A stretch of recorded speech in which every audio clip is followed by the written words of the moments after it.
alami kepada penderitaan Kristus. Yang lain, terakhir adalah kasih. Kasih merupakan salah satu ciri utama dari hidup Kristiani. Ziarah dan perayaan indulgensi tidak dapat dilakukan tanpa kita menyadari arti pentingnya kasih. Sebagai seorang Katolik, kita tahu menjadi ciri khas seorang Katolik adalah kasih.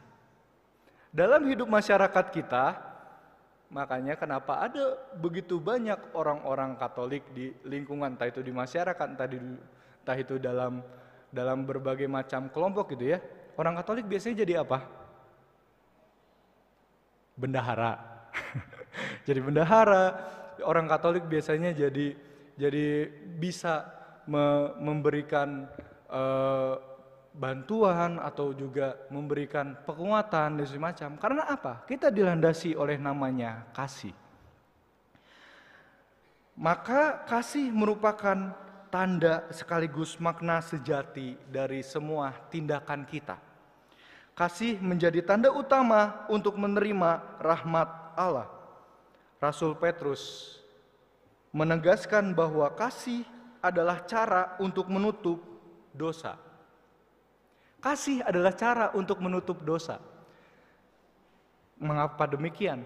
Praktisnya adalah, gampangnya adalah, kalau kita membuat tindakan berlandaskan kasih, sama saja kita mengakui dosa kita sekaligus menutup dosa yang telah kita lakukan. Lalu kasih adalah tanda yang memastikan murid-murid Kristus dapat dikenali di masa depan. Sejak awal murid-murid Kristus sudah diwarisi dengan namanya kasih. Dan kasih inilah yang terus diwariskan kepada para penerus, para murid, hingga sekarang dan hingga saat ini diterima oleh kita semua. Bahwa seorang Katolik sangat mudah dikenali dengan namanya kasih. Maka kalau ada orang beriman, orang Katolik yang tindakannya tidak mencerminkan kasih, perlu dipertanyakan itu. Ya, kalau tidak mencerminkan kasih, perlu dipertanyakan. Sama seperti yang disampaikan Romo Bayu, kalau ibu-ibu sukanya gitu ya, apakah itu ada kasih di situ?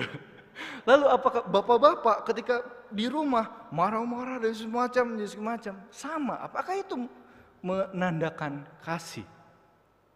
Ya. Itu juga berlaku untuk anak-anak tuh, orang muda di sana semua. Apakah kalian dengan segala perbuatan dan tindakan dalam lingkungan sekolah, lingkungan pergaulan kalian, sosial kalian menunjukkan namanya kasih? Karena inilah inti dari seorang beriman Katolik, adalah kasih. Maka Paulus menegaskan bahwa iman dan kasih membentuk identitas orang Kristen.